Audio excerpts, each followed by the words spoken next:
আজকে একটা reception look create করে দেখাবো। স্টেপ বাই স্টেপ দেখে নাও কীভাবে ক্রিয়েট করলাম লুকটা, আর পুরো ভিডিওটা দেখে জানিও কেমন লাগলো এই লুকটা।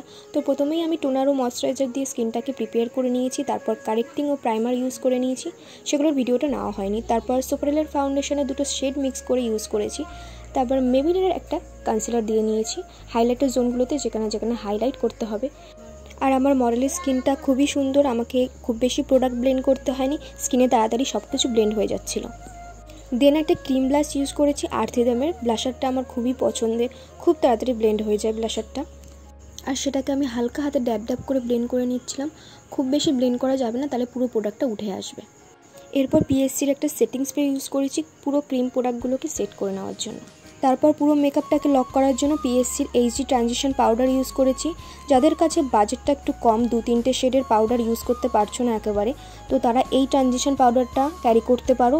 এটা সব স্কিন টাইপে তুমি অ্যাপ্লাই করতে পারবে, সেটা ডার্ক হোক বা ফেয়ার হোক। এবার ফেসটাকে কন্ট্রোল করে নিচ্ছি ফরএভার 52 এর একটা প্যালেট দিয়ে, আর আমি এখানে ক্রিম কন্ট্রোল ইউজ করিনি। তারপর সেম প্যালেট থেকে আমি একটা পিঙ্ক শেড নিয়ে ওর গালগুলোকে বেশ অ্যাপেল অ্যাপেল বা লাল লাল করে নিচ্ছিলাম।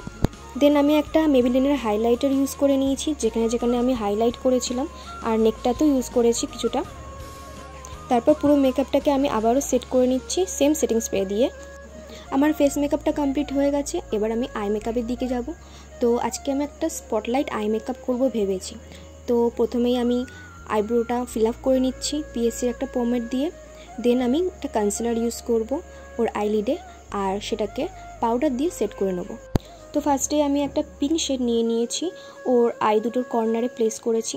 দেন ওর থেকে আরও একটু deep pink and magenta colour use করেছি পরপর কালারটাকে আরও ডিপ করার জন্য। তারপর একটা রেড কালার দিয়ে সব কালারগুলোকে ক্রিস লাইনে ব্লেন্ড করে নিয়েছি। তারপর ইয়েলো কালারের একটা ট্রানজিশন শেড ইউজ করেছি। দেন আমি কনসিলার দিয়ে স্পটলাইট করে নিচ্ছি একদম আইয়ের সেন্টারে, যেখানে আইবলটা থাকে সেখানে ইয়েলো কালারের একটা শেড অ্যাপ্লাই করে হালকা শিমারে দিয়ে দিচ্ছি। আমি হাত দিয়েই কমফোর্টেবল, তাই হাত দিয়ে দিচ্ছি, তোমরা ব্রাশও ইউজ করতে পারো। স্পটলাইটটাকে আরও একটু এনহ্যান্স করার জন্য আমি গ্লিটার আইলাইনার অ্যাপ্লাই করছি। তারপর মেবিলিনের একটা জেল আইলাইন ড্র করে নিচ্ছি। সবশেষে মাস্কারা অ্যাপ্লাই করেছি। পুরো মেকআপটা আমার কমপ্লিট হয়ে গেছে, খালি লিপস্টিকটা বাকি রয়েছে। তারপর আমি শাড়িটা পরিয়ে নিয়ে জুয়েলারিগুলোকেও পরিয়ে নিয়েছি, আর আমার হেয়ারটাও কমপ্লিট করে নিয়েছি এক এক করে। তো এই হলো ওভারঅল মেকআপ লুকটা। তোমাদের এই মেকওভারটা কেমন লাগলো জানিও।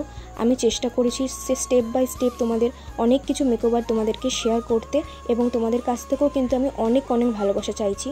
এখানে লাইটটা একটু কম, তাই এরকম লাগছিল। ভিডিওটা ভালো লাগলে তোমরা অনেক লাইক ও শেয়ার করে যাও, আর ফলো করতে ভুলো না। আর যারা নিজেদের স্পেশাল ডেতে ঠিক এমনভাবে সাজতে চাও, তো চটপট বুক করে নাও, আমাকে স্ক্রিনে নাম্বারটা দেওয়া আছে। কথা দিচ্ছি সুন্দরভাবে তোমাদের দিনটাকে আরও স্পেশাল করে তুলবো। তো আজকের মতো টাটা, সবাই ভালো সুস্থ হ্যাপি থেকো।